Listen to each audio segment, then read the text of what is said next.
అస్మద్గురుభ్యో నమః. శ్రీమాత్రే నమః. పరమేశ్వరుని దివ్యపాద పద్మాలకు నమస్కారం చేసుకుంటూ వీడియోలోకి వెళ్ళిపోదాం. అసలు ఆషాఢ మాసం ప్రత్యేకంగా మనం ఏం చెయ్యాలి? అసలు ఆషాఢ మాసం ప్రత్యేక గాథ ఏమైనా ఉందా? ఆషాఢ మాసంలో పుట్టిన వారికి గల ఫలితాలు ఎలా ఉంటాయి? ఆషాఢ మాసానికి సంబంధించినటువంటి ధార్మికమైనటువంటి కథ ఏంటి? ఏ దేవతని పూజిస్తే మనకి కోరిన కోరికలు నెరవేరుతాయి? ఆ దేవత యొక్క మూల మంత్రం ఏంటి? ఇలాంటివన్నీ కూడా మనం ఈ వీడియోలో మనం తెలుసుకుందాం. సరే, గోపాలుడు అనేటటువంటి ఒక ఆయన ఉండేవాడు. అతనికి ఏ మాత్రము కూడా తినడానికి తిండి గింజలు కాదు కదా! కనీసం స్నానం చేద్దామన్నా సరే నీళ్లు లేనటువంటి పేదరికం.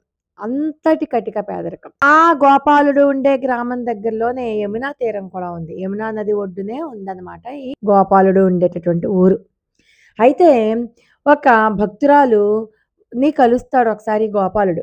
భక్తురాలిని కలిస్తే భక్తురాలు ఈ గోపాలుడి యొక్క దీనస్థితిని చూసి, అసలు నువ్వు ఆషాఢ మాసంలో దేవతలను ఎవరైనా పూజించావా లేదా? కనీసం ఒక్కసారైనా అని అడుగుతుంది. అమ్మా సర్లేమ్మా, నాకింకా స్నానం చేయడానికి నీళ్లు లేవు, ఇంక పూజ ఎక్కడ చేసుకోను నేను అని అంటాడు.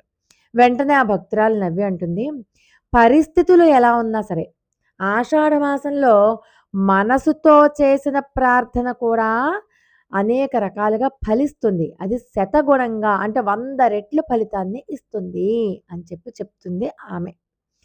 సరే, ఆ భక్తురాలైనటువంటి ఆ అమ్మవారి యొక్క సలహా ప్రకారం అతను 2 ఏళ్లుగా పడిన పీడలు, నిరాశలతో కూడినటువంటి ఇలాంటి పరిస్థితిలో ఆషాఢ మాసంలో ప్రతిరోజు కూడా యమునా నదీ తీరాన నుంచి కొంచెం నీళ్లు తేవడం మొదలుపెట్టాడు.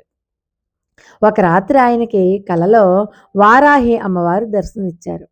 నీవు చేసినటువంటి నీ మనసులో ఉన్నటువంటి నిష్కల్మషమైనటువంటి భక్తితో నువ్వు చేస్తున్న ఈ పని వల్ల నాకు నువ్వంటే చాలా ఇష్టం ఏర్పడింది.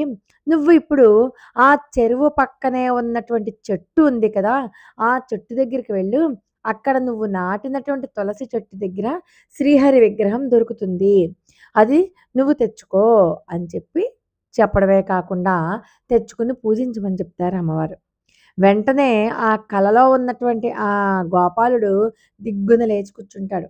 కూర్చుని గబగబా ఆ యమునా నదీ తీరంలో ఉన్నటువంటి ఆ తులసీమాత విగ్రహం, ఆ తులసీమాత చెట్టు మొదట్లో తవ్వితే వెంటనే శ్రీహరి యొక్క మూర్తి దొరుకుతుందన్నమాట అక్కడ. వెంటనే తెచ్చుకున్నాడు. తెచ్చుకుని పూజించడం మొదలుపెట్టాడు. అంతే, ఆ రోజుతో అతని జీవితమే మారిపోయింది. ఆయనే తర్వాత ఆధ్యాత్మమయుడిగా పేరుగంచినటువంటి గోపాలదాసు అయ్యాడు. అంటే ఈ ఆషాఢ మాసంలో చేసే ఏ చిన్న పుణ్యకార్యమైనా సరే పెద్ద ఫలితాన్ని ఇస్తుంది అని మనకి ఈ కథ తెలుస్తోంది. అంటే దైవభక్తే మన కర్మని, మన ప్రస్తుత స్థితిని ఖచ్చితంగా మారుస్తుంది. వారాహి అమ్మవారి యొక్క ఉపాసన ద్వారా నిద్రలోనైనా సరే అమ్మవారి యొక్క మార్గదర్శనం మనకి లభించే తీరుతుంది. మరి ఆషాఢ మాసంలో ప్రత్యేకంగా గోపాలుడికి ఇచ్చినటువంటి మంత్రం ఏంటో తెలుసా? ఆ మంత్రమే ఓం వారాహ్యై నమః. ఓం వరాహ్యై నమః. వారాహ్యై నమః అని చదవచ్చు. ఓం వరాహ్యై నమః అని కూడా చదవచ్చు. ఈ మంత్రాన్ని ప్రతిరోజు కూడా 11 సార్లు కానీ 108 సార్లు కానీ ఆషాఢ మాసంలోనే జపించండి. ఆషాఢ మాసంలో ఎవరైతే ఈ మంత్రాన్ని ప్రతిరోజు నిష్టగా అమ్మవారి మీదే దృష్టి నిలిపి వాళ్ళు పఠిస్తూ ఉంటారో వాళ్ళ యొక్క జీవితం మారిపోతుంది. వాళ్ళు ఏ చిన్న పుణ్యకార్యం చేసినా అది పెద్ద ఫలితాన్ని ఇస్తుంది అనడంలో ఎటువంటి సందేహము లేదు. లోకా సమస్త సుఖినో భవంతు. మరి ఒక అద్భుతమైన వీడియోతో మళ్ళీ కలుసుకుందాం. అంతవరకు నమస్కారం.